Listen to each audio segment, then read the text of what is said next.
मुल्क में मूसलाधार बारिशों का सिलसिला जारी।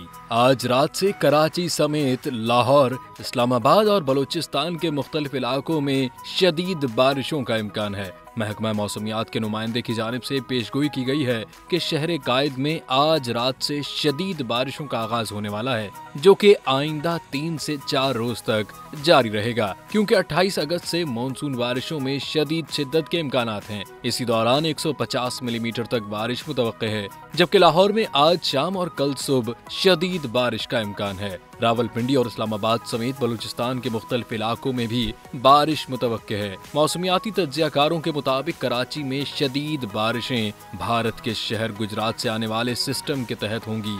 भारतीय शहर अहमदाबाद में 24 घंटों में रवा मानसून की सबसे ज्यादा 152.4 मिलीमीटर बारिश हुई, जबकि भारतीय शहर बड़ौदा में भी 270 मिलीमीटर बारिश रिकॉर्ड की गई।